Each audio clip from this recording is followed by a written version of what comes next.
Fire her. Get rid of that black cleaning lady right now. General Manager Ethan Harrison hissed into the mic as he saw the delegation entering the lobby. Victor Zhang stepped across the red carpet with 6 associates. Ethan straightened his tie, smiling. "Welcome to the Wellington." Victor only nodded, then spoke immediately in Mandarin. Ethan's smile faltered. He pulled up the human-like AI translator app. The machine voice broke syllables awkwardly, making Victor pause. Ethan had to admit, "I'm terribly sorry, Mr. Zhang. None of our staff speak Mandarin."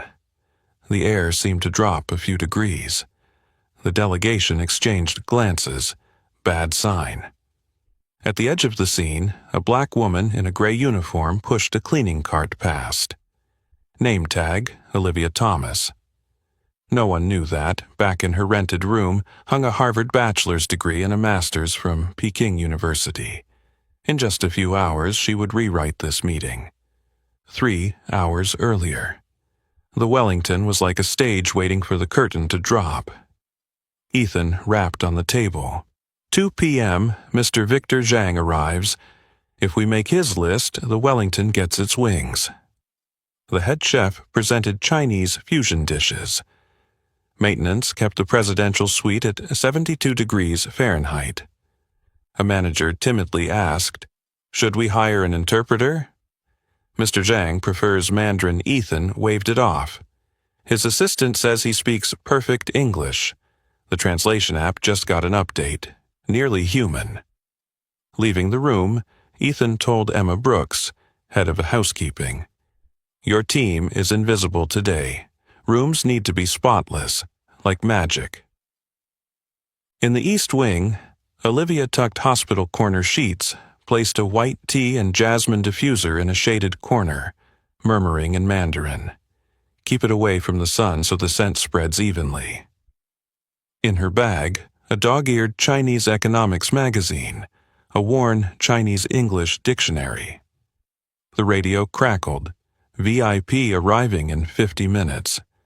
4 years in housekeeping, labor rendered invisible. Olivia had returned from Beijing with dreams of an international career. Reality was student loans breathing down her neck. 217 job applications, 63 interviews, 0 offers. The Wellington was hiring cleaners, and she needed rent money. Temporary, she told herself, until temporary became year 4. She had witnessed million-dollar meetings through door cracks, silently correcting bad translations in her head while emptying trash cans.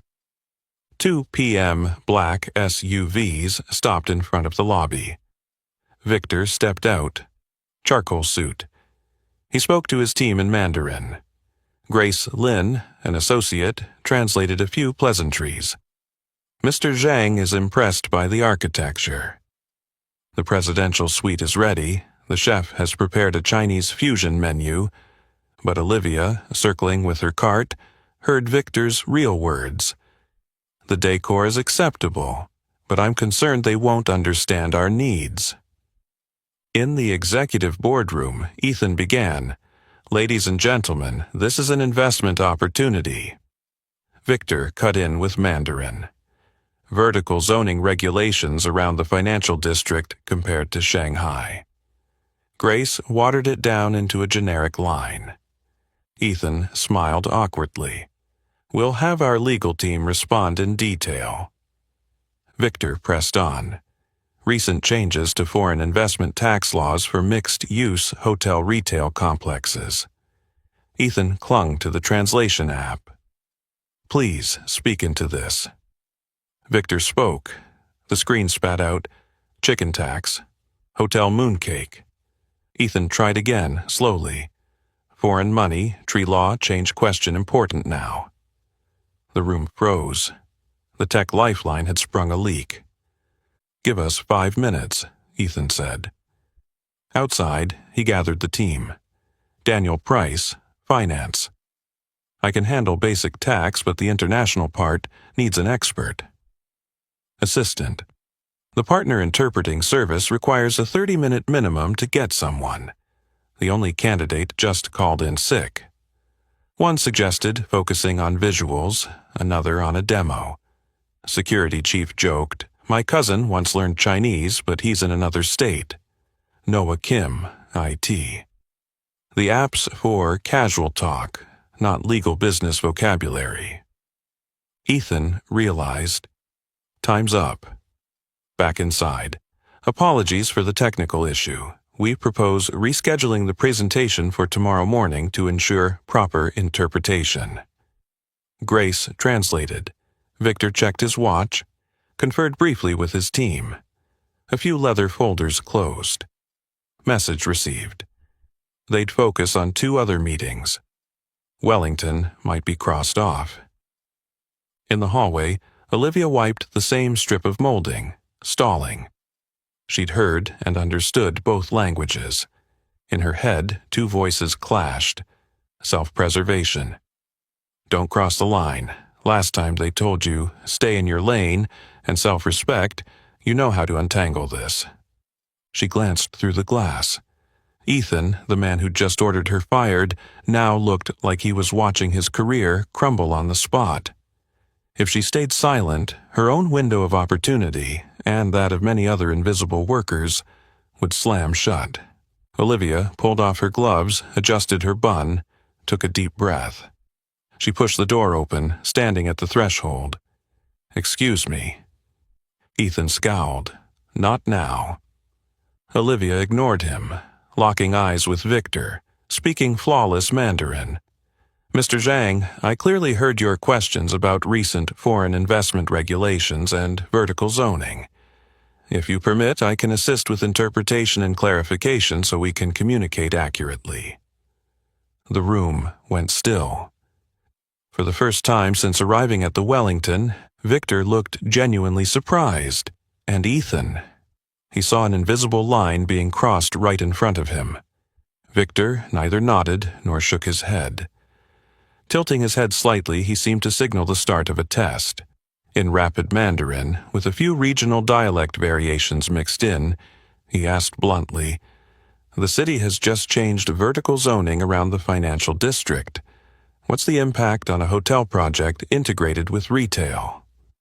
Olivia responded instantly, also in Mandarin. The new framework allows mixed-use models with a maximum height of 40 floors, if circulation metrics are met. Projects that sit on both a tourism corridor and an international business belt will be prioritized. Wellington meets both, so it qualifies for dual advantages in permits and taxation. She made brief comparisons to Shanghai and Beijing to show familiarity with urban governance structures in Chinese markets. Several associates clicked their pens to take notes. Grace Lynn stepped back from her role as bridge. Ethan's slides faded into the background. Victor pressed on. "What about the change in foreign investment tax if the project has a cultural component?" Olivia replied that the city has a time-bound tax reduction program for projects incorporating genuine cultural exchange. If Wellington set up a proper, functioning tea service, not just decorative, the project would check multiple incentive boxes. Ethan interjected, "Thank you, Ms. Thomas. Let's return to the presentation. You just need to translate." Polite words, but a clear order to go back to your place. Olivia relayed the translation, but Victor waved it off. "No need. I want to hear her perspective." Olivia's seat slid from the edge of the room to the center of the table. She chose thought translation over a speech. Speaking to Victor in Mandarin, then summarizing for Ethan and the team, she said, "Mr. Zhang is interested in adjusting the product to fit the habits of Chinese business travelers. At least 3 areas need change. 1. The tea rhythm. Wellington has bars everywhere but lacks a dedicated tea lounge near meeting spaces. For Asian guests, tea is the preparation rhythm before negotiation," she said. Suggestion: a small tea lounge, fixed tea times, a few lines of white tea oolong pu'er, with a simplified ritual. 2. Room configuration. Many guests combine business trips with a few days for family. We lack connecting rooms and flexible policies, Olivia said. Suggestion: connecting room packages. Prioritize east-facing suites for premium tiers with late checkout options. 3. Digital payment. The current process doesn't have WeChat Pay, Alipay at the front desk, restaurants, or minibar. A quick dynamic QR system could be deployed. IT would need to handle provider KYC and reconciliation. Low cost, immediate impact. She paused. These aren't about exoticizing Chinese guests.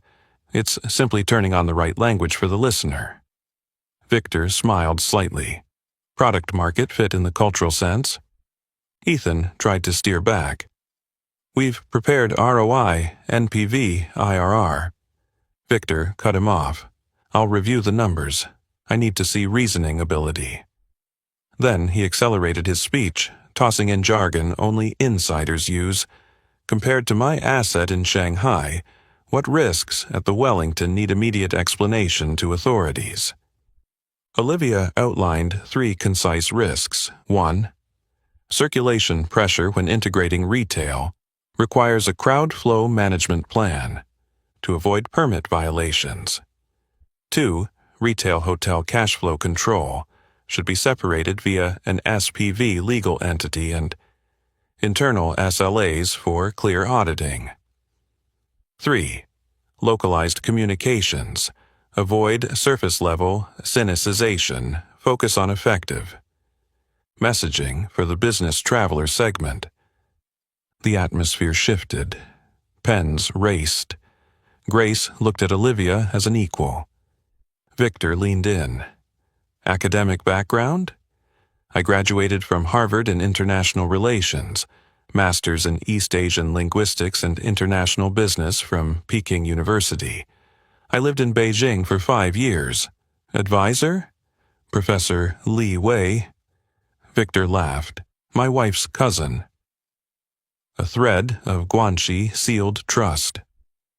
Olivia didn't stop at credentials. She landed on a 30-day solution. 1. Tea lounge plus tea schedule. 2. Integrate WeChat Pay/Alipay. 3. Multi-generation room package. 3 pilots, low cost, measurable, she said, deliberately stressing measurable. On feng shui she was succinct. Treat it as a framework for attention to flow. East-facing water elements, privacy levels, expressed through operations, not talismans. Victor turned to Ethan. I want Ms. Thomas in this meeting not just as an interpreter, but as someone who understands both cultures. The slides can wait. It was an order. Ethan forced a smile. Of course. He looked at the remote as if it were useless. In the minutes that followed came a rapid-fire exchange on zoning, cultural exchange tax incentives, and digital payment procedures. Olivia answered crisply, with examples and timelines. One associate leaned back, setting down his pen. This is refreshing. Victor smiled again.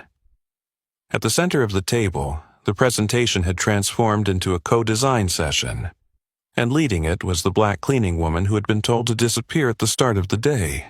The door to power closed on every presentation that had been prepared for weeks, but opened precisely for the one person Ethan had wanted to make disappear that morning. The focus of the meeting was now squarely on the black cleaning woman sitting calmly at the front half of the table. Olivia Thomas. Victor rested his elbow on the table's edge, shifting his tone as though moving into the second phase of an interrogation. Suppose we put retail on the podium floors, with the hotel starting from the 6th floor up. What's the biggest compliance risk when integrating foot traffic? Olivia didn't need to look at any notes.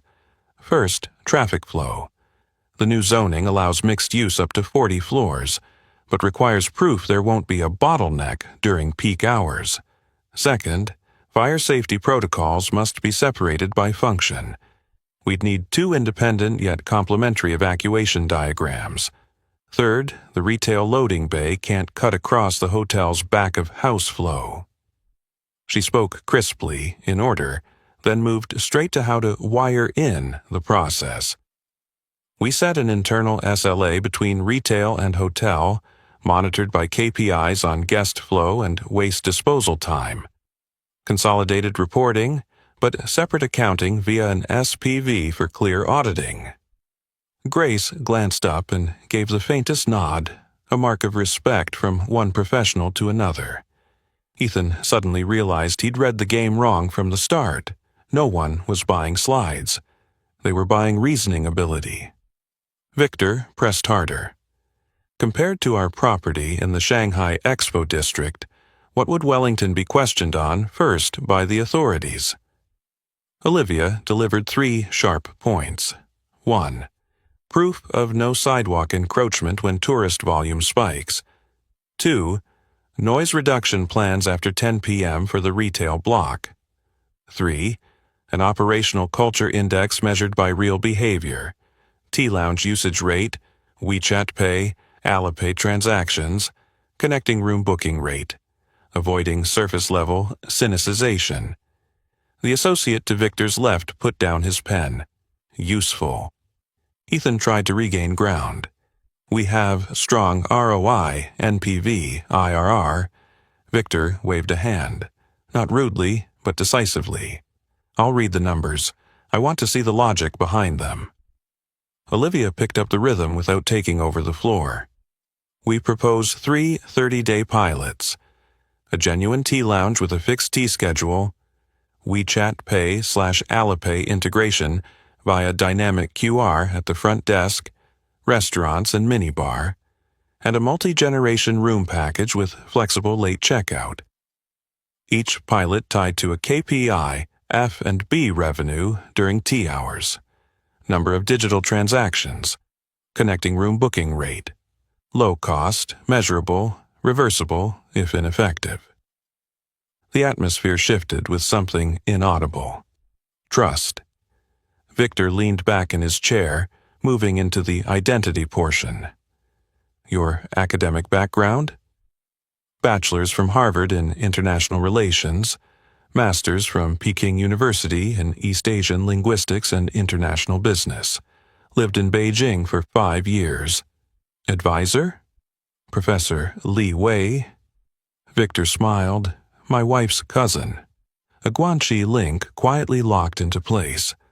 Ethan interjected, trying to be polite yet keep control. Miss Thomas will assist with interpretation, but for content we'd like... Victor shook his head. I want to hear her. The slides can wait. A few directors along the wall exchanged looks. The balance had fully shifted. Then Victor unexpectedly slowed his voice. With this capability, why are you in housekeeping? Not a trap. More the question of a business person assessing human risk. Olivia didn't complain. Student debt to repay. I've sent over 200 applications, gone through over 60 interviews. No one offered the right opportunity. Wellington was hiring cleaning staff. I needed rent money. I figured I could still learn while waiting for a door to open. She smiled faintly, and today it opened. Victor looked over at Ethan. The gaze was calm, but scalpel sharp. Grace translated every word. In my company, we have a talent identification program to avoid misallocation like this. Overlooking talent like Miss Thomas isn't just an oversight, it's a competitive disadvantage. Ethan swallowed hard.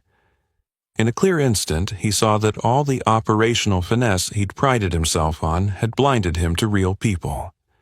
Olivia didn't drive the point in. She steered the discussion back to solutions, a week-by-week cultural integration plan. Week 1. Survey tea menu, set tea lounge sound and light levels. Script a simplified tea ritual. Week 2. Integrate intermediary PSP, check KYC AML, train cashiers for dynamic QR scanning. Week 3. Configure room combos, adjust late checkout policy, test Mandarin language welcome lineup. Week 4.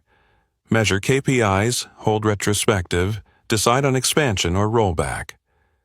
Victor's associates nodded at one another. They can execute. At that point, Victor leaned forward, speaking to Ethan through Grace.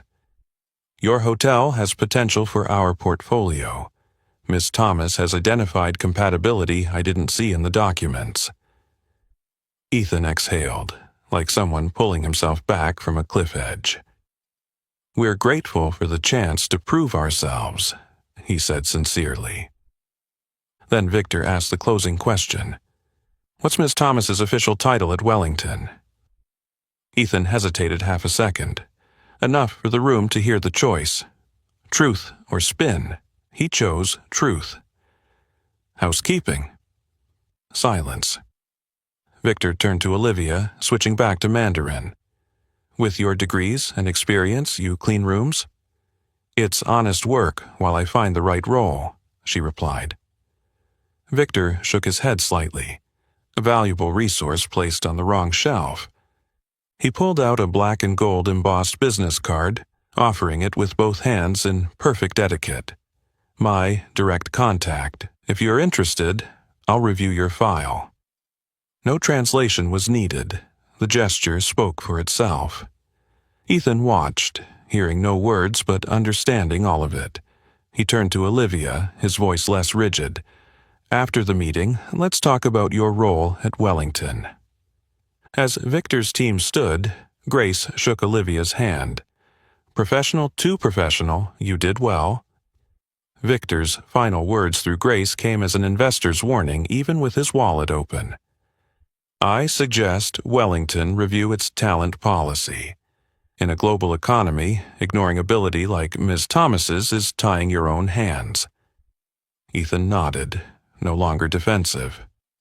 We understand. The door closed.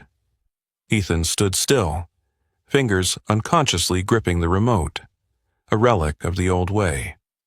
Olivia stood by the table, looking at the black card. On the back, a phone number was embossed deep. She thought of her cramped rental, the overdue notice still taped to the mirror. Suddenly, both felt small compared to the new space that had just opened up, a career in its rightful name. Olivia inhaled, slid the card into her pocket. For a moment, the crystal chandelier's light reflected off the table like silver Mandarin characters. She knew. Today, she hadn't just saved a deal. She had redefined Wellington and herself. 1 month later, the elevator doors opened onto the executive floor. Confident footsteps struck a steady rhythm on the marble floor. Olivia Thomas, no longer in her gray uniform, stepped out in a charcoal suit, her new name badge gleaming, Director of International Guest Relations. On her desk sat a jade-green ceramic teapot beside a QR code scanner, 2 symbols from 2 worlds she had bridged. On the shelf, books on linguistics, hotel management, and project management.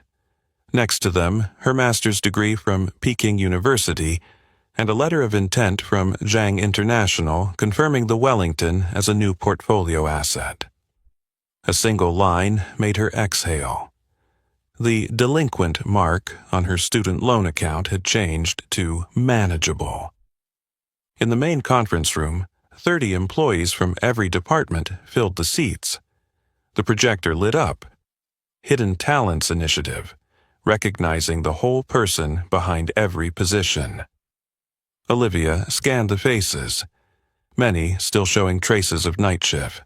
Housekeeping, maintenance, kitchen, front desk, concierge. A month ago, I pushed a cleaning cart past this very room, she began. Today, we're mapping your hidden skills to the real needs of this hotel.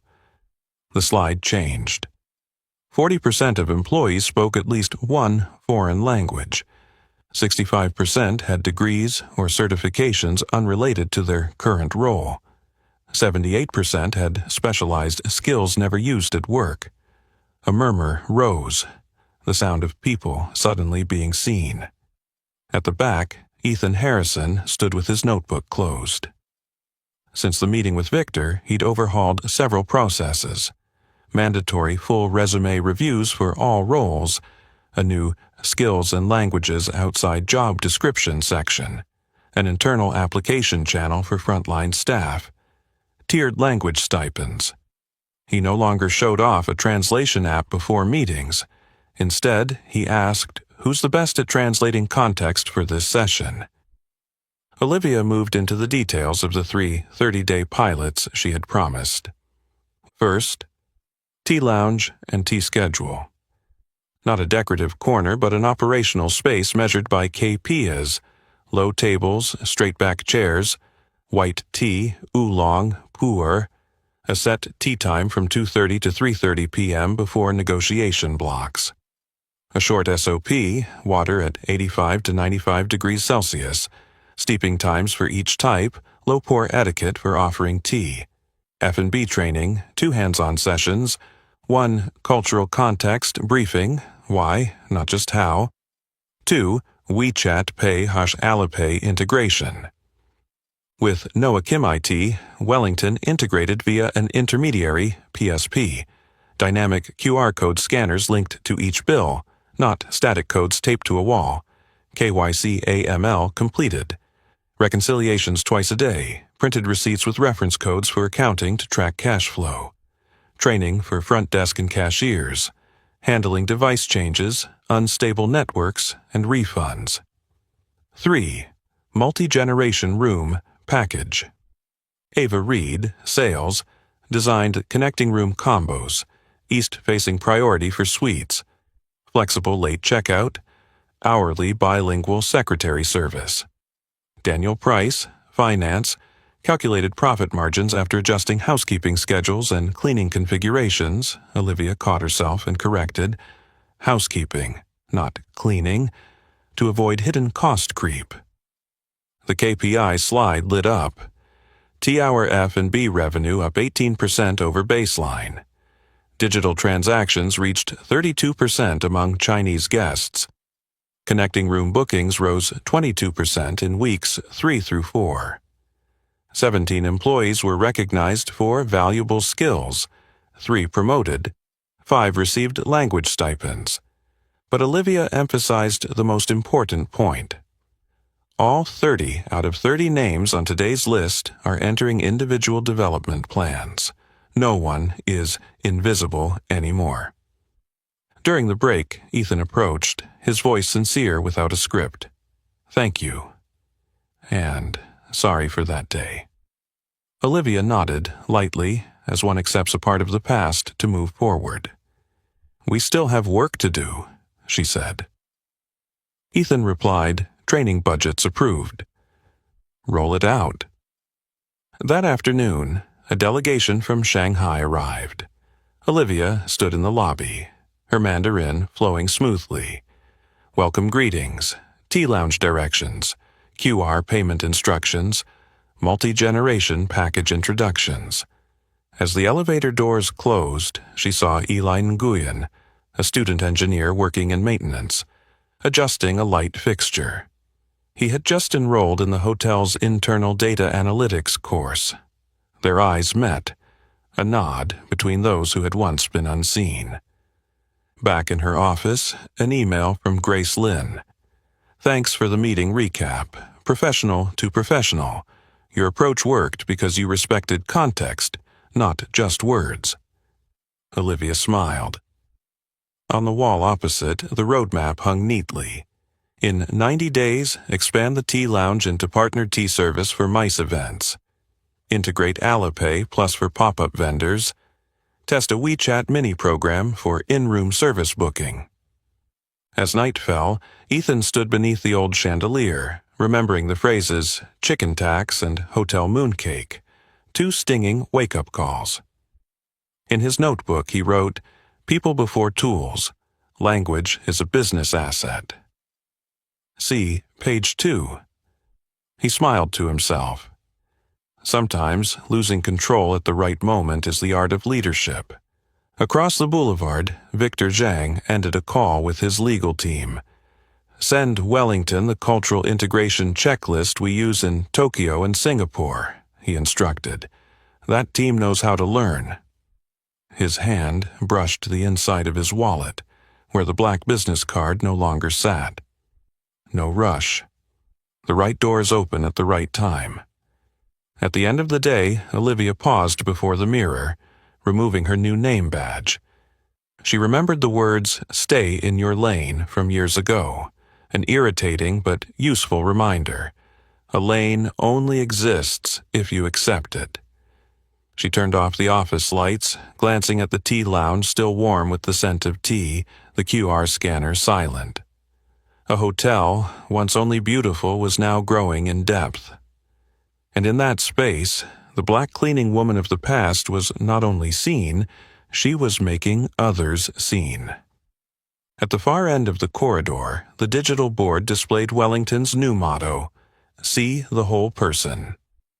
Not just a slogan, an operational commitment. And it had all begun with one, "Excuse me," slicing through the thick air of an afternoon that had nearly ended in failure. Rumors spread faster than the scent of hot tea. Just 1 week after Olivia presented Hidden Talents, the Wellington lobby was buzzing with whispers. Why are they favoring Chinese guests? Is the tea lounge taking space away from the bar? Is WeChat Pay even safe? At the bar, a veteran bartender didn't hide his irritation. "We're an international hotel, not a tea house." Ethan overheard, exhaled, and simply said, "Call Olivia." Olivia brought no slides, only a notebook. "Favoritism or segmentation?" she asked. "When we serve European MICE groups, we adjust the wine list and dining schedule. For Chinese business travelers, we adjust tea timing and payment methods. That's not bias, it's matching the audience." She quickly sketched a value cycle. Tea lounge draws guests into negotiation windows, increasing F&B revenue. Digital payments reduce friction. Multi-generation packages increase LTV. The bartender lowered his voice. "Fine, as long as it doesn't turn into a show." Olivia smiled. "Agreed. Real rituals, real operations, real KP is. If not, we scrap it." That afternoon, an unplanned stress test hit. A delegation from Shanghai finished lunch and wanted to pay with the WeChat Pay. The scanner threw an error. The cashier retried, still red. Noah Kim, IT, rushed over. PSP blocked the transaction due to a flagged MCC risk. Daniel Price, Finance, went pale. How do we get this into the books today? On the PSP's back end, a risk hold warning flashed yellow. If not cleared within 60 minutes, it would go to manual review, meaning frozen funds. Olivia stepped into the lobby, switched to Mandarin, and asked the guests for 5 minutes. "We're verifying our merchant category code to ensure compliance. Today's afternoon tea is on the house." She signaled to Sophia, F&B, to serve assorted dim sum. Not to appease, but to keep the pace steady. Turning back, she told Noah, "Call the PSP account manager, put it on speaker." In 7 minutes, Olivia explained, using PSP's own terms, MCC, dynamic QR, settlement batches, then immediately sent a bilingual email with a transaction flow diagram and the hotel's internal SLA attached. 12 minutes later, the account manager cleared the flag. "Reassign proper MCC 5812 for F&B, granting temporary exception." The scanner turned green. The guests paid, smiling. Joignier, or professional. Before anyone could breathe, City Inspector Roger Fields appeared to check the tea lounge. He flipped through his notes. "Does this area prepare hot food? Where's your food service permit?" Even a minor violation could shut it down temporarily. Ethan broke into a sweat. Olivia presented the tea lounge SOP. No kitchen, no open flame, only temperature-controlled electric kettles. Cold prep food from a licensed kitchen. She proposed a reclassification. Beverage service with ceremonial elements. Roger studied the layout, noted changes, then nodded. Post heat warnings and update seating maps to maintain clear egress. I'll grant temporary approval. Ethan nearly leaned against the wall in relief. Later that afternoon, Linda Parker, Regional VP, arrived to audit Wellington's compliance with Zhang International's LOI conditions. Linda was a stickler for process, SOPs, checklists, KPIs. She walked the tea lounge, ran a hand along the rim of a teapot. Nice initiative, but can it scale? Olivia didn't sell it with pretty words. She handed over an 18-page playbook. Role definitions, SOPs, KPIs, equipment specs, safety checklists, and 3-session training scripts. Linda flipped through, stopping at a page labeled Translate Context, Not Words. Whose line is this? Grace Lynn, Olivia answered. Linda nodded slowly.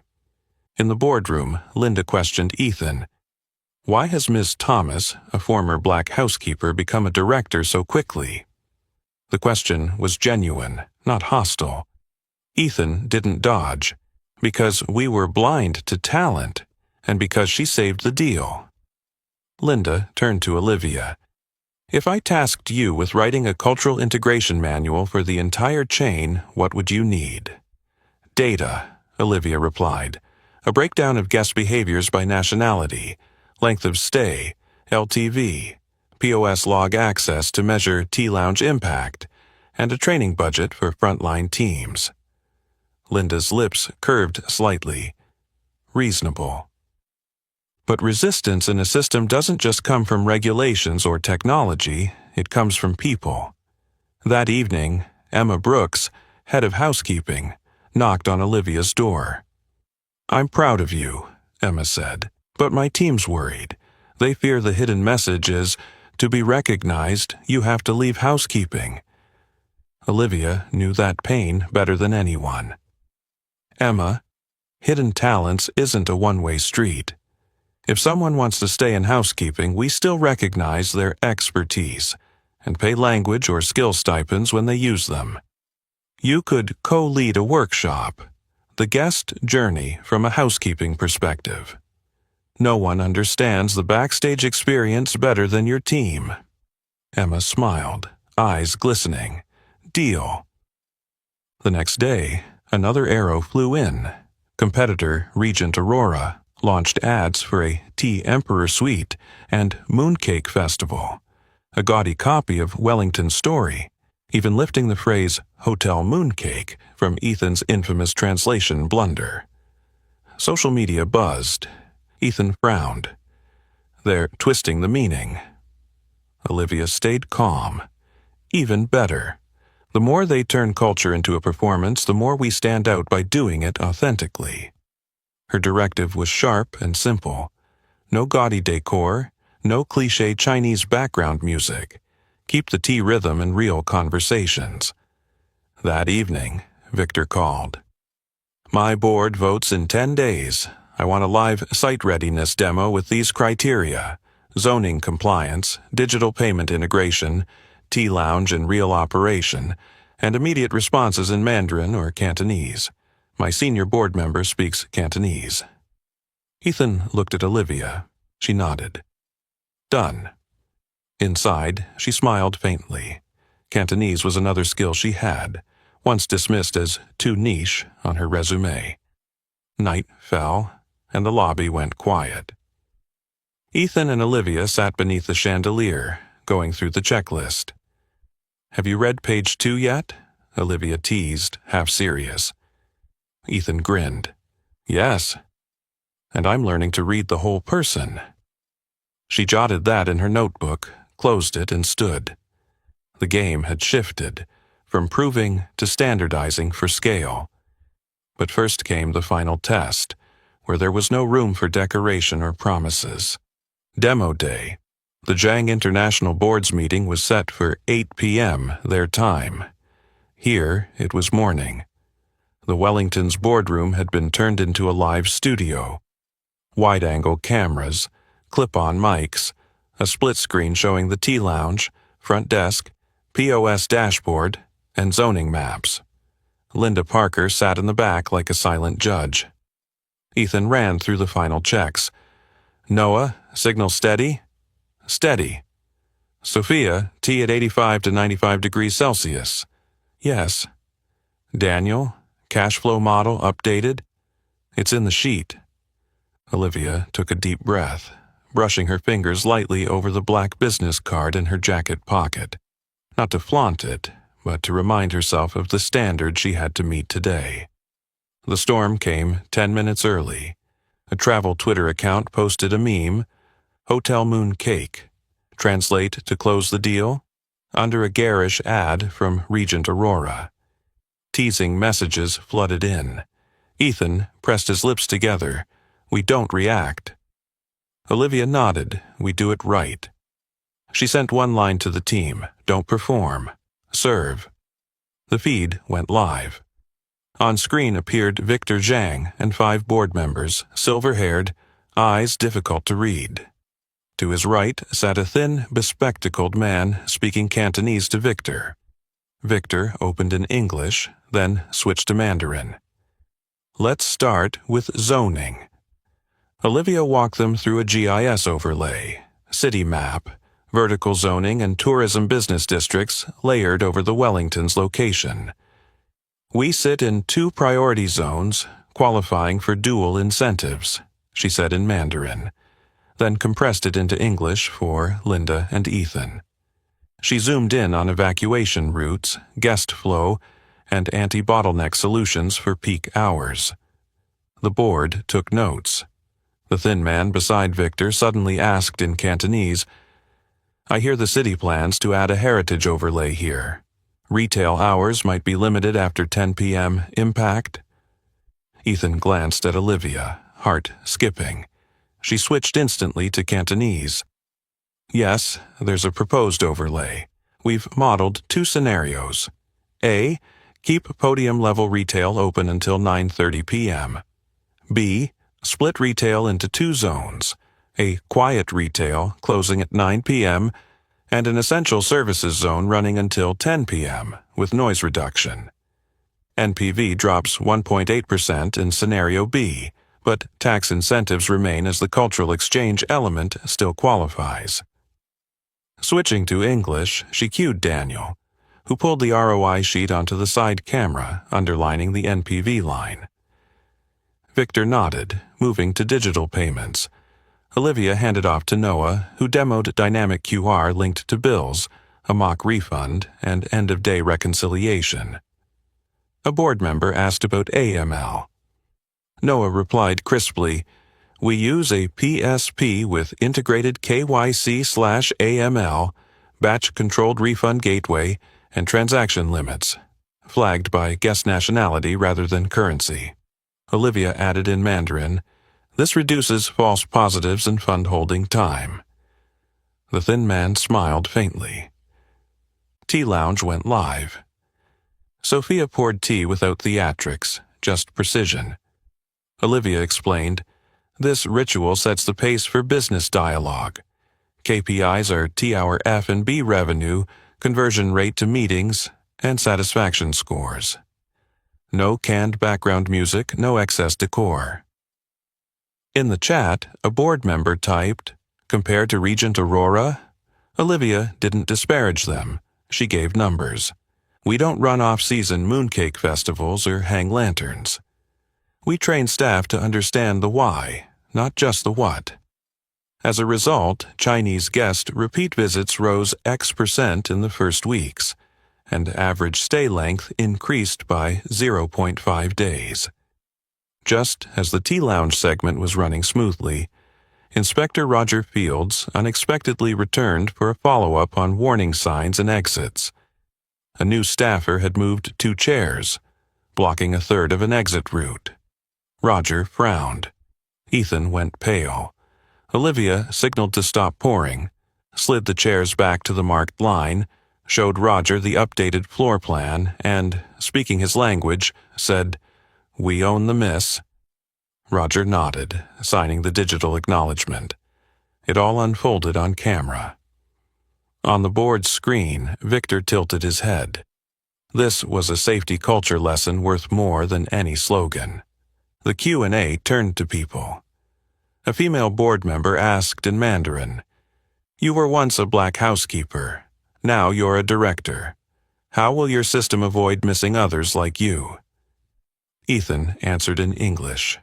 Olivia interpreting, "We require full resume reviews for all positions, add a hidden skills section, open lateral application channels, provide language stipends, and run the Hidden Talents program led by Ms. Thomas." Olivia added, "In the first month, 17 people were identified, 3 promoted, 5 given stipends. All 30 in the pilot have individual development plans." The meeting moved to its final item, recommendations. Victor looked around, then at Olivia. "Any last words?" Olivia delivered them in Cantonese for the thin man, Mandarin for the full board, and English for Ethan, fluent and unbroken. The Wellington chooses to serve context, not perform culture. We've embedded culture into processes, not backdrops, into KPIs, not decorations. If given the opportunity, we'll open our operations book for your team to verify any time. She bowed slightly. Victor muted, conferred privately for 90 seconds, long as an hour. When the feed resumed, he spoke slowly, through Grace Lynn acting as secretary today. The board votes 6-0 to move from LOI to binding MOU, with the condition of scaling the cultural solution chain-wide within 6 months. Ethan couldn't hold back a clenched fist pump, not raised, but visible. Linda Parker leaned toward Olivia. "Write me the chain manual." The call ended. Congratulations flooded in, but in the room, only the faint hiss of boiling water remained. Ethan turned to Olivia. "You're staying, right?" His eyes weren't pleading. They were the eyes of someone ready to build a system around the right capability. Olivia looked at the black card, the embossed number reel, but she also saw Ely Nguyen's eyes in training, Emma Brooks's tear-wet smile, and the words, "Don't perform. Serve." Still warm. "I'll stay," she said, "but on 2 conditions: learning budgets for the front line, and the right to measure honestly. If it doesn't work, we roll back."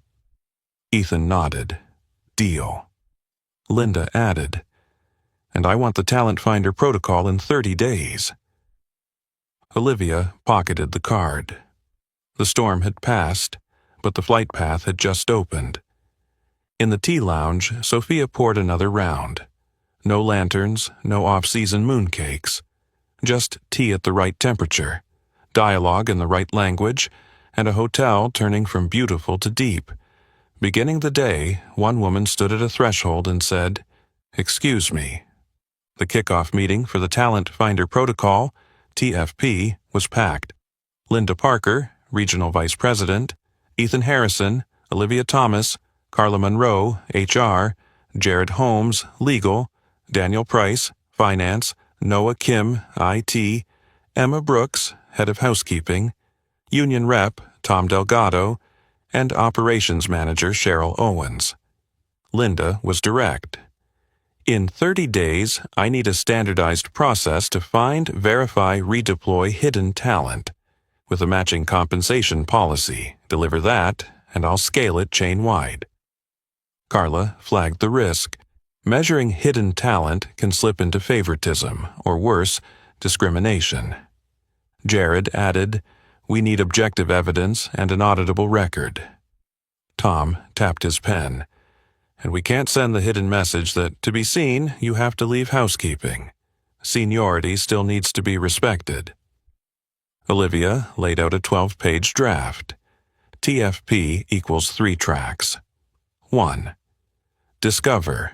Anonymous survey redesigned, not just ticking, speaks a foreign language, but describing context of use. Page 2 rule. Read the entire resume, especially education skills. Open Lab. A 30-minute trial roll session, e.g., handling a language scenario, building an SOP, solving an ops case. 2. Verify. Blind review by a panel stripped of personal info, no name/uniform/department. Scoring against a 5-criteria rubric: technical accuracy, context, business impact, safety, ethics. Requires evidence, demo, certification, peer reference. 3. Redeploy. Promotion or secondary assignment with stipend. Contract specifies time. Allocation for the skill and KPI, seniority protection for those who want to remain in their current role while contributing extra skills, e.g., language pay. TFP doesn't force movement, Olivia said, meeting Tom's eyes. It builds a bridge for those who want to cross. Daniel presented numbers. After 1 month of T-Lounge plus digital payments plus multi-gen rooms, RevPAR was slightly up. T-Hour F&B plus 18%, digital transactions at 32% for Chinese guests, ADR steady. Carla stayed cautious. I need a 6-month ROI. Ethan interjected, This isn't a social program. This is competitive workforce strategy. The cheapest resources are the ones we already have but don't use. Jared insisted on legal guardrails, anti-discrimination commitment, transparent selection steps, no penalty opt-out from dual roles. Olivia agreed. Add an independent complaint line, log every TFP decision for audit. Linda jotted. Good. Next. Bad news hit. Regent Aurora launched a Tea Emperor Suite campaign with lanterns, canned Chinese music, and a mocking slogan, Hotel Moon Cake. Social media revived Wellington's old translation blunder. Ethan scowled. Olivia stayed calm. Don't perform. Serve. Open a public class. Tea in operations, not in performance for the local press. Let anyone see the real SOP. Linda blinked, bold but true to the spirit. The open class exceeded expectations. Sophia, F&B, poured tea at the correct temperature. Olivia explained tea rhythm as a negotiation stage. Noah demoed dynamic QR. Roger Fields, inspector, dropped by and gave a short nod. A blogger tried to corner her. Isn't this catering to Chinese guests? Olivia replied, No. This is giving a segment its language. For European mice, we adjust wine and mealtimes. For Chinese business travelers, we adjust tea and payment. Fairness is everyone gets their own language. That afternoon, a delegation from Shenzhen visited, accompanied by the mother of a partner company's CFO, an elderly lady who spoke only Teochew. Grace Lynn was stuck at the airport. At the desk, communication stalled. Ethan looked at Olivia. She pulled up the fresh TFP survey. Section Rare Languages. Lin Tran, pastry cook of Vietnamese Chinese heritage, listed Teochew, family level. Emma brought Lin up. Lin greeted the lady in Teochew, voice as soft as worn silk. The woman's smile lit up like a switch. Minutes later, she was seated in the tea lounge, fingers tracing the porcelain cup like touching a memory. Olivia stood back, letting the moment work. Afterward, the CFO shook Ethan's hand. Small detail, big trust. Late that night, Regent Aurora emailed Olivia an offer. Global Cultural Strategy with a sweet salary. Olivia smiled, filed it straight into noise. She had more urgent work, finalizing TFP. Over the next 3 days, Olivia and Carla refined the rubric. Jared tightened the legal language. Tom proposed fairness weighting for night shifts. Emma authored a guest journey from backstage module to honor housekeeping craftsmanship, from hanging coats without creases to placing white tea and jasmine diffusers so scent spreads evenly without irritation. Noah built an internal portal for staff to submit 90-second skill videos. In plain clothes, no uniforms, no names, only an ID code. At the first evaluation session, the boardroom was taut as wire. Videos rolled, a front desk clerk speaking business Japanese, a security officer presenting a bilingual evacuation map, a kitchen worker explaining allergy safety in Spanish and English, Eli Nguyen demoing a dashboard reading POS logs by T-hour segments. When the panel scored, no one knew who they were judging. Blind IDs make you listen to the content, Linda murmured.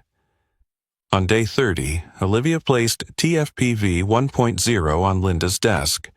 1 playbook, 35 pages, 6 SOPs, 3 rubrics, 1 data portal, 1 complaint line. Ethan read, this time starting with page 2. Linda signed a green light for 3 pilot hotels. 6 months to roll chain-wide, she said. Brace for the storm. The storm came early. Forecast, widespread power outage. Friday night, the exact night of the Zhang International Board's family banquet at the Wellington. No power equals no network, equals no QR, Noah hissed. Daniel frowned. Manual reconciliation will be a nightmare. Roger Fields texted, outage, surprise safety inspection. Ethan looked at Olivia. She nodded, the old mantra surfacing. Don't perform. Serve. They opened the emergency plan book. Tomorrow night the wires would cut. People would have to connect. Wind lashed the windows like a whip. 1906. The city went dark, block by block, until Wellington itself blacked out. Amber emergency lights flickered on. The generator didn't start. An oil sensor had tripped a fault. Plan Delta, Ethan said, voice flat as a steel ruler. Noah bolted for the engine room. Sophia Martinez half drew the tea lounge curtains, turned on warm flashlight beams. Emma Brooks deployed her housekeeping team to lay guide lights along the corridors according to the practiced map. Olivia opened the emergency ops manual. Page 1, safety page 2, communication page 3, core services. 1911. The Zhang International Group arrived by the glow of phone flashlights. Victor Zhang entered last, beside the Teochew-speaking elder from the other night. Olivia bowed in Mandarin, then switched seamlessly to Cantonese. Power will be back soon. We've set up lit paths and safe hot water. The elder squinted, smiled. Danding, calm. The first knot loosened. Digital payments were down with the network. QR codes useless. Noah called up. Generator in 10 to 12 minutes, but the external network might still be unstable. Trigger offline mode. Olivia turned to the desk. Paper ledger. IOU forms per legal template. Sonia Patel, front desk, prep bilingual forms. Daniel, attach reference codes for reconciliation. Ava Reed, stagger guests into small groups. Sonia pulled out pre-approved forms with Jared Holmes's sign-off, clipped them to wooden boards. A small sign reading, Don't Perform. Serve, was placed alongside. A freelance reporter raised a camera. Emma stepped in with a soft smile. Ma'am, safety first, images later. Please follow this way. Gentle voice, steady hand. The kind of backstage authority no class teaches. 1916. Roger Fields appeared like a shadow inspector. Exits? Emma pointed to the lit path. Heat sources? Sophia lifted the electric kettle with temperature limiter, warning signs already affixed. Roger nodded, jotting quickly. Compliant. Temporary event. Ethan exhaled. Not a win, but still on their feet. 1918. The generator roared to life. White light returning in patches. External network still shaky. Noah switched POS to internal batch offline mode. Eli Nguyen set up a battery-powered router to keep security cameras and dispatch online. Priority: Tea Lounge, Front Desk, Elevator 2, Noah said. Number 3 for medical emergencies only. Olivia nodded. relaying in Mandarin Cantonese to Victor's group. No music, no show. The tea rhythm ran on human voices. Tea lounge. Sophia poured the first round in the warm glow. White tea for the elder, oolong for the board, pu'er for Victor. Olivia explained in Mandarin. Tea is how we slow urgency to make room for dialogue. The elder smiled, waved his hand. How? Man lie, good, take your time. A small network dip froze the POS. Daniel frowned. Batch took but hasn't logged. We might need full manual reconciliation. Olivia twirled her pen. Accepted. Timestamp every transaction. Service first, accounting later.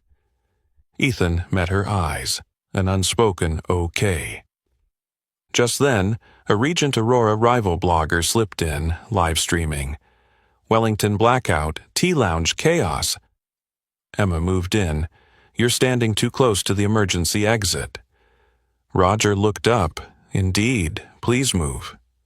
The blogger faltered, killed the feed, slipped out. Ethan murmured to Olivia. They wanted us to perform. Thanks for not performing. 1941. Victor leaned toward Olivia, speaking softly in Cantonese. A board member's mother can't handle sweets. Any warm, comforting dish? Olivia glanced at Sophia. Fragrant rice porridge? Hot kitchen needs stable generator. Sophia hesitated. Lin Tran, the pastry chef who had saved the day with Teochew before, raised her hand. I can make porridge with a travel electric pot in the backup area. No flame. Compliant. 20 minutes. Roger overheard, nodded. Fine, as long as the outlet is safe and not blocking egress. Emma taped the cord neatly, marked with caution tape. While waiting, Olivia sat beside the elder, conversing in Teochew about lotus seed dessert in Guangzhou and Hanoi street scenes. It wasn't PR. It was living anthropology. He told old stories, eyes misting in places. The board listened silently to the slow cadence of a rare language. When the porridge arrived, he tasted it, nodding 3 times. Olivia said just one sentence to Ethan in English. Trust accrued. 20:05. External network slowly returned. POS pushed the batch. QR codes turned green again. Sonia collected IOUs. Daniel flagged reconciliations. Noah sent uptime reports to Linda. Eli photographed the guide light layout, logging on off times. Everything left a trail. At the close of the meal, Victor rose. No microphone. Tonight, he said in English, then switched to Mandarin, I saw a hotel use people as its backup wiring. He glanced at the elder, who spoke a few lines in Teochew. Olivia translated. The lights went out, but hearts stayed bright. Light laughter rippled through the room. They moved to a small meeting room. No live stream, no cameras. Victor set a leather folder on the table, looked at Linda, then at Ethan and Olivia. The board proposes advancing the MOU to a master contract, provided Wellington trains 3 hotels in the chain on TFP within 180 days and delivers the chain-level cultural playbook.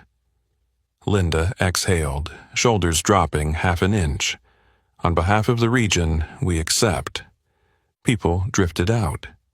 Victor stayed with Olivia. He pulled from his wallet another black business card with handwriting on the back.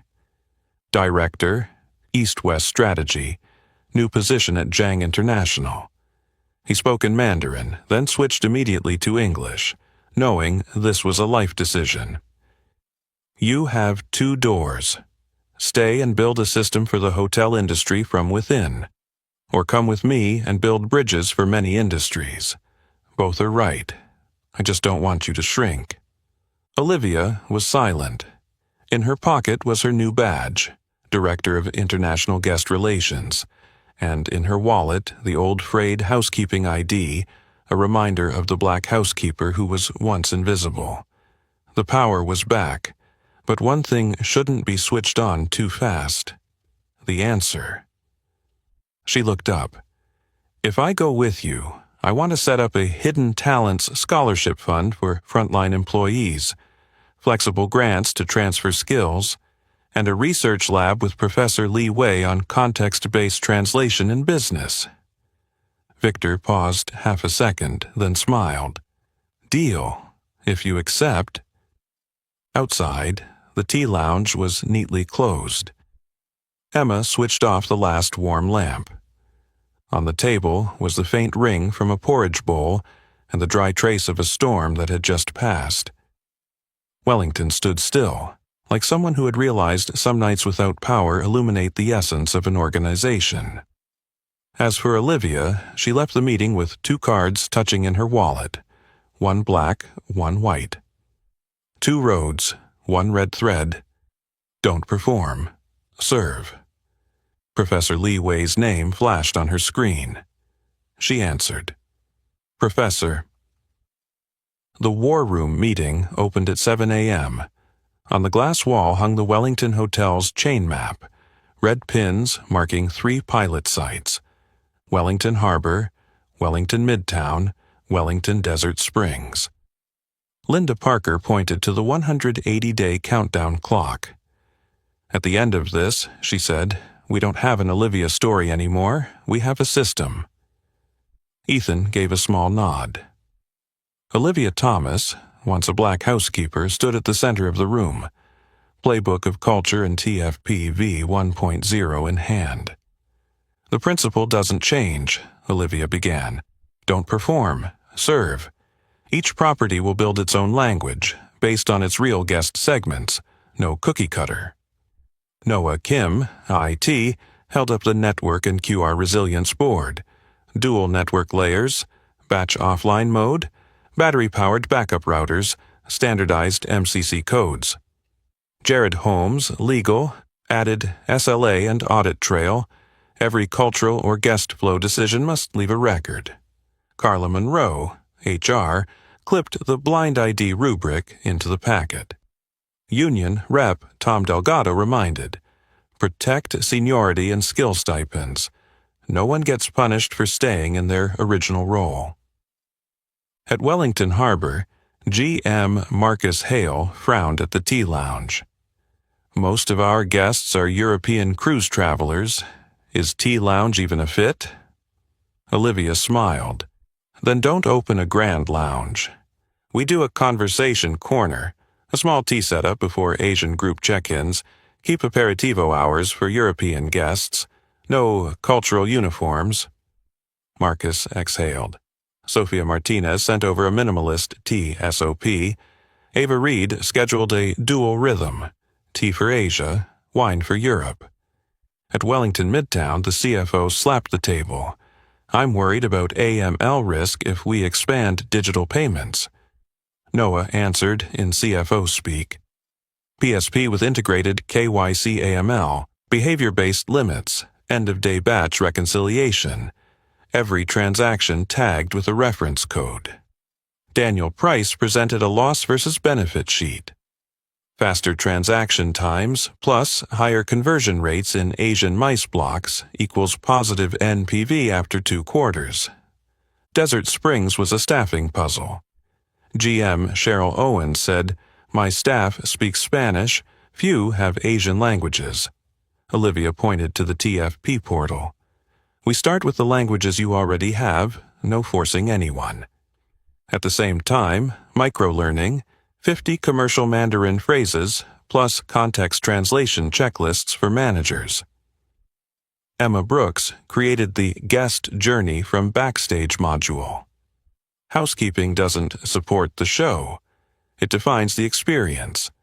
From how a coat is hung to where the white tea and jasmine diffuser is placed, so scent travels the air correctly. Another line connected to Beijing. Professor Li Wei appeared on screen. Thin frames, measured voice. We must measure what's unseen, he said. Together with Olivia, he designed the CTI, Context Translation Index, 1, Terminology Accuracy, Random Audits of Multilingual Meetings, 2. Channel switch speed, Mandarin Exchange, Cantonese Exchange, English, without meaning loss. 3. Business impact, KPIs tied to TQR room combo. 4. Safety compliance, inspector logs, exits, safe temps. 5. Staff dignity, TFP participation rate, stipend count, voluntary nature. Linda nodded. If it's measurable, it's scalable. While the rollout moved forward, Regent Aurora kept pushing Tea Emperor Suite ads, even hiring influencers to stage year-round lantern displays. At peak, they released a parody video of Hotel Mooncake, implying Wellington played word games to close deals. Ethan asked Olivia, "Do we sue?" Jared said, "If they misrepresent facts, maybe. But winning isn't the same as being right." Olivia nodded. Second open house. Invite press, bloggers, inspectors. Let them see inside. SOPS, KPIS, audit trail. Let anyone film. Linda froze for a moment, then smiled. The confidence of a system is letting others look without fear. The second open house was packed. In the tea corner, Lin Tran, the Teochew-speaking pastry chef, chatted with an elderly guest from Shenzhen, her expression softening like touching childhood again. At the desk, Sonia Patel demoed offline IOU, proof that when the wire breaks, people connect. Roger Fields stood with arms crossed, gave a single small nod, which, from Roger, was a standing ovation. Then an unexpected leak flared on an industry forum. Wellington promotes housekeeping to Polish PR. Tom Delgado slammed the table. They're conflating. Carla pushed forward data, blind ID panels, objective rubrics, promotion, non-promotion ratios by department, stipends tied to actual skill use. Olivia wrote an open piece. No one is promoted because they're in housekeeping. They're promoted because of measurable ability, and those who choose to stay are recognized with stipends and growth plans. The post spread fast, not because it was defensive, but because it invited scrutiny. In the middle of the storm, Victor Zhang appeared quietly at Midtown, no entourage.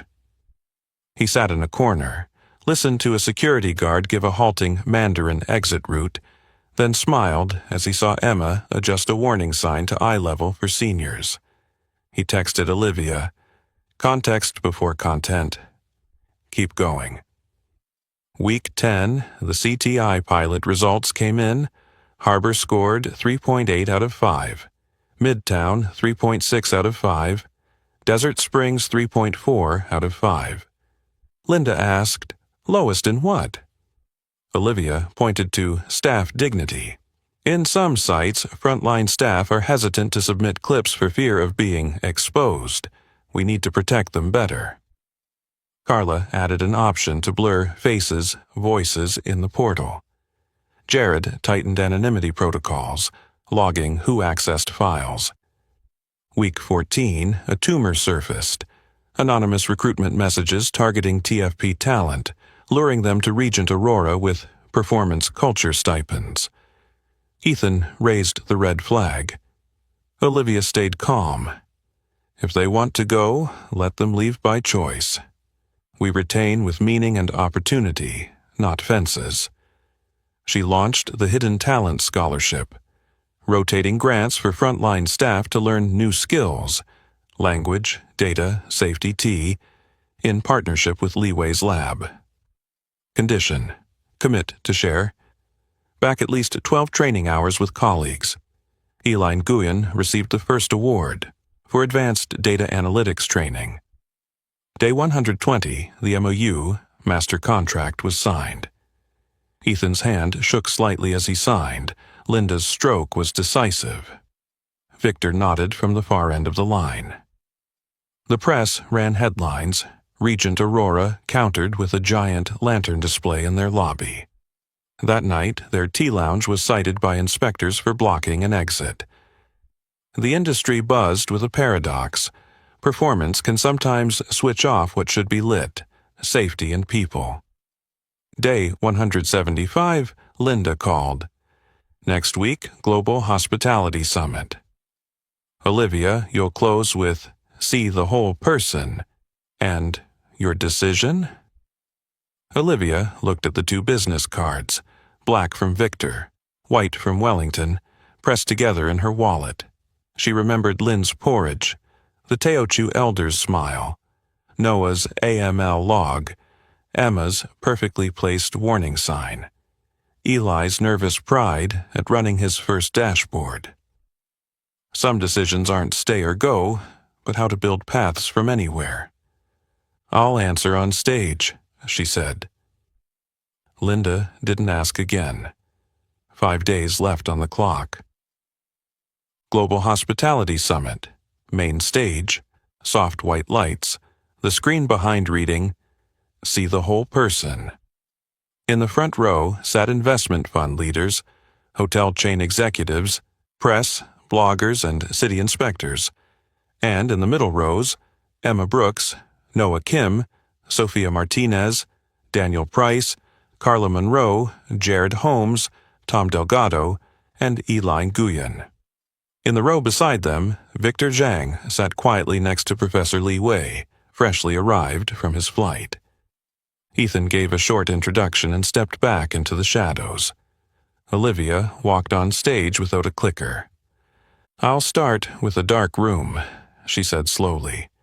The lights went out, QR codes went dead, the network was gone, and people switched on. The blackout night at Wellington wasn't a problem.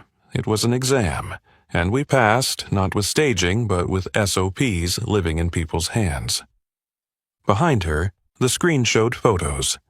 Emma laying out guide lights, Sonia printing IOUs, Eli setting up the battery router, Sophia pouring from the electric kettle, Noah sending the log, Roger signing the acknowledgement. No embellishment, just evidence. "Then I rewind the tape," Olivia continued. "Once I was a black housekeeper, completely invisible in a very bright lobby. Not because I was lesser, but because the system was designed for some people to disappear. That day, I said, 'Excuse me,' and stepped into the meeting room. The rest you already know." A small cough came from the upper rows. Olivia didn't flinch, just let a thin smile pass. She laid out the framework. TFP, Talent Finder Protocol, Discover, Verify, Redeploy. CTI-Context Translation Index, measuring what can't be seen. Hidden talents. Scholarship, grants for frontline staff, in return for 12 hours teaching back to colleagues. The screen showed 3 panels, no flashy slogans, each with its SOP, rubric, and form. "We're not telling an inspiring story, we're operating." A reporter raised his hand. "Isn't your PhD just PR? How do you stop culture from becoming a stage show to sell rooms?" Olivia invited him to look at side-by-side photos. A Wellington tea lounge, straight-backed chairs, correct water temperature, no lanterns, and a garish competitor's lobby, unnamed, with a blocked fire exit. "The difference isn't in props, it's in purpose," she said. "We put culture into processes and KPIs, they put it in the backdrop. One side makes conversations easier and safer, the other makes prettier photos." An investor asked bluntly, "ROI?" Daniel stood from his seat speaking concisely. "After 90 days, T-hour F&B plus 18%, digital transactions plus 32% in Chinese guest segment, higher return rate, low implementation cost, positive net present value in 2 quarters. But the biggest gain is reduced risk. When the network goes down, service doesn't stop." The investor nodded, numbers in his own language. A drama-loving blogger called out, "But what about Hotel Mooncake?" The room chuckled. Ethan covered his mouth. Olivia tilted her head. That was a lesson. When you outsource context to machines, the machine will hand you a punchline. Since then, we've invested in people, not to fight machines, but to put machines behind people. On the screen, context before content, people before tools. The close came. Linda Parker walked up and handed over a folder. Wellington formally issues the Talent Finder Protocol and Cultural Playbook chain-wide, she said. In 6 months, 20 properties will meet a minimum CTI of 3.8 out of 5. The audience applauded, but Olivia raised a hand. One more decision. She looked at Victor Zhang. Mr. Zhang offered me the position of Director East-West Strategy, she said, without circling around it. The room gasped. She turned to Ethan and the team. Wellington offered me to continue leading TFP and the playbook at chain level. Everyone held their breath.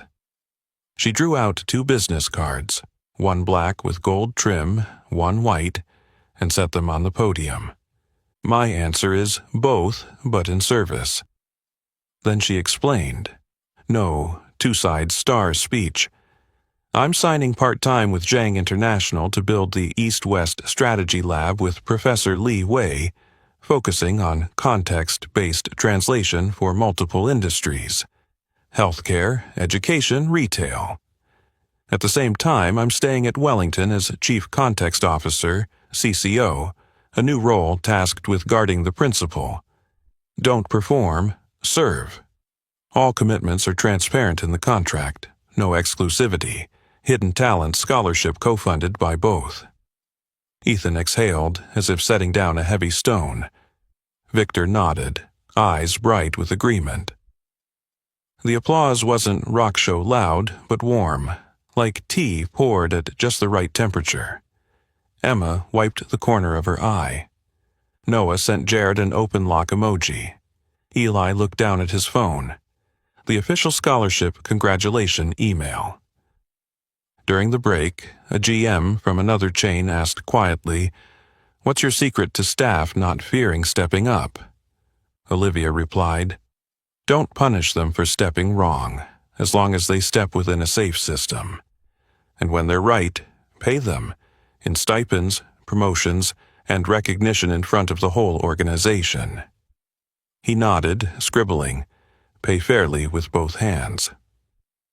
In the late afternoon, the Zhang International team invited the entire Wellington crew to a side room for tea. The Teochew elder lifted his cup, speaking slowly. Grace Lynn translated, but Olivia already understood. "He says," Grace smiled, "when tea is the right temperature, people see each other more clearly." The room laughed. That night, Olivia walked back into the conference hotel lobby. A janitor was bending to pick up a scrap of paper. Olivia stopped, helped him put it in the bag, then asked, as her new habit, "Do you have any skills we're not using here?" He hesitated. "I play clarinet pretty well." Olivia smiled. "Next week, the hotel needs a clarinet welcome for a group of scholars. If you want, upload a 90-second clip to the portal, no name, no uniform. We'll just listen to the music." She left, switching on her phone. In her inbox were 100 new Hidden Talent Scholarship applications. In the next tab was the Context Translation Index V2 draft from Professor Li Wei. At her fingertips was the map of cities where the playbook would travel. Each bright point was a chance to see a whole person. The story began with a whispered order: "Fire her." It ended with an open invitation: "Step in and be seen." And between those two ends of a red thread, a hotel learned to put people before tools, context before content, service before show. If you've read this far, there are likely invisible people around you too. Ask them one small question that opens the door. Do you have any skills we're not using? Then, step aside so they can walk into the light. And that's the journey from a cold "fire her" to the moment an entire system learned to see the whole person. Olivia's story didn't just save a deal, it sparked a new operational principle. People before tools, context before content, service before show. And you, have you ever overlooked a hidden talent in your workplace or community? Share your thoughts or experience in the comments below. If you found this story meaningful, don't forget to like, share so more people can hear it, and subscribe to the channel for more inspiring stories.